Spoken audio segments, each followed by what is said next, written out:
নমস্কার। শ্রী শ্রী ব্রহ্ম বৈবর্ত পুরাণ ব্রহ্মখণ্ড অষ্টাদশ অধ্যায় উপবর্হণের পুনর্জীবন প্রাপ্তি।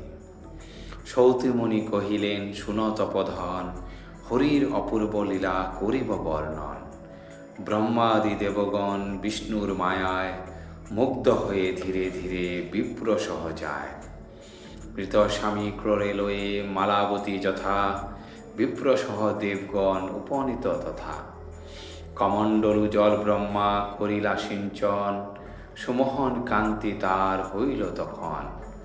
জ্ঞান দান করে তারে শিব দয়াময়, ধর্ম দিল ধর্ম জ্ঞান জানিবে নিশ্চয়। ব্রাহ্মণ করিলা তারে জীবন প্রদান, অতঃপর কহি আমি শোনমতিমান। ব্রহ্মীরে দেখিয়া তার ক্ষুধা বৃদ্ধি হয়, কামে দেখি কামভাব জাগে সে সময়। নিঃশ্বাস বহিল তার বায়ুর কৃপায়, সূর্যের মহিমা বলে দৃষ্টি শক্তি পায়। বাণীর দর্শনে পায় বাক্য সুমধুর, লক্ষ্মীরে দেখিয়া শোভা হইল প্রচুর। এই রূপে জীবদান যদ্যপি পাইল, তথাপি জ্বরের মতো পড়িয়া রহিল। পরমাত্মা অধিষ্ঠান না করিল হায়, জড়সম শয়ান সে রহিল শয্যায়। ইহা দেখি মালাবতী বিষণ্ণ বদন, কিভাবে বাঁচিবে স্বামী ভাবে মনে মন। মালাবতী সতী তবে ব্রহ্মা উপদেশে, পরম ঈশ্বরে স্তব করিলেন শেষে। মালাবতী কহে, যিনি পরম ঈশ্বর, যাহার কৃপায় চলে বিশ্ব চরাচর।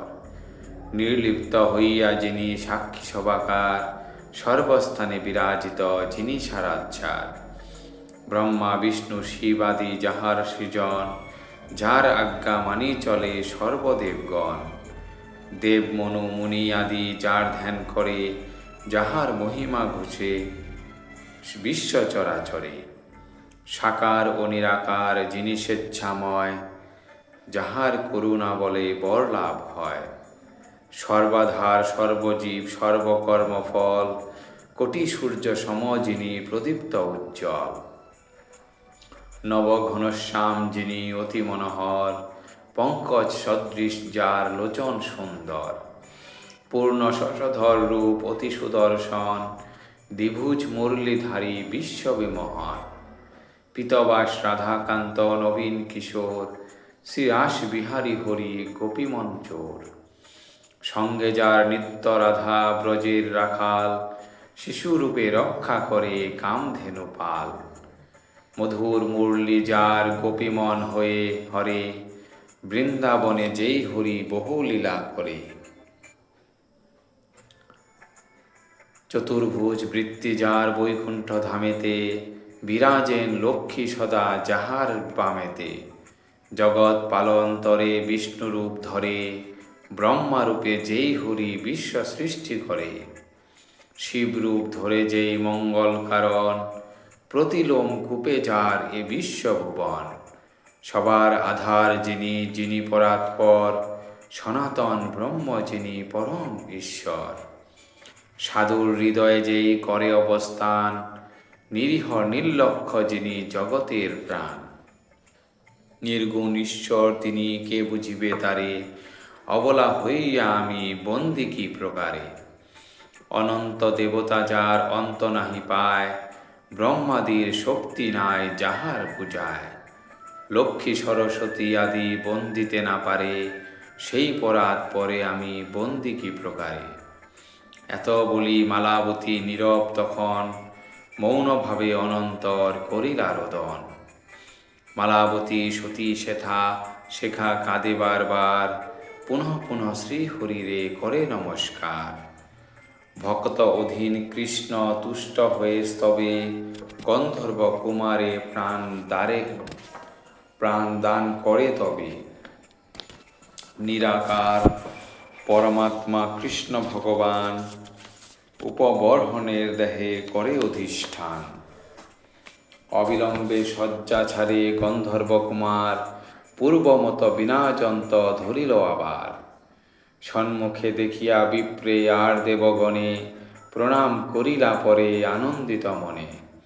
দিকে দিকে হলো মৃদু দন্দবীর নাদ, পুষ্পবৃষ্টি করি সবে করে আশীর্বাদ।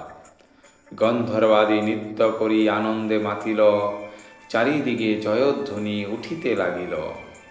এই রূপে প্রাণ পেয়ে সে উপবর হন, মালাবতী সহ করে নগরে গমন। তাহাদের মুখচন্দ্র করি দর্শন, পুরবাসী সবে হইল আনন্দে মগন। প্রতিসহ মালাবতী আসিয়া নগরে, ব্রাহ্মণেরে ভোজ দিলা প্রফুল্ল অন্তরে। দিন দুঃখী জনে ধন করে বিতরণ, বেদ পাঠ আরম্ভিল যত দেবগণ। করিলা মঙ্গল কার্য আর মহোৎসব, হরি সংকীর্তন সহ করে তার স্তব। অনন্তর দেবগণ আর জনার্দন, আপন আপন স্থানে করিলা গমন। হে সৌনক যেই জন প্রফুল্ল অন্তরে, পূজার সময় এই স্তব পাঠ করে। সেবা অধিকার পেয়ে হরিভক্তি হয়, চতুর্বর্গ ফল লাভ করিবে নিশ্চয়। বিদ্যার্থীরা বিদ্যালভে ধনার্থীরা ধন, ভাজ্যার্থীরা ভাজ্যা পায় মনের মতন। পুত্রকামী পুত্ররত্ন লভিবে নিশ্চয়, যশপ্রার্থী যশ পায় নাহিক সংশয়। রাজ্যভ্রষ্ট হয় যেই রাজ্য ফিরে পায়, রোগমুক্ত হয় রোগী স্তব মহিমায়। ভীতজন ভয় হতে পায় পরিত্রাণ, সমস্ত বিপদ মাঝে লভয়ে কল্যাণ। জগৎ শরণ হরি বাঞ্ছা কল্পতরু, তারি নাম করে গান শিষ্য সহ গুরু। এ ভব জলধি পার হইবেক যদি, হরি নাম কর সার জপ নিরবধি। ব্রহ্মখণ্ডে অষ্টাদশ অধ্যায় সমাপ্ত। ধন্যবাদ।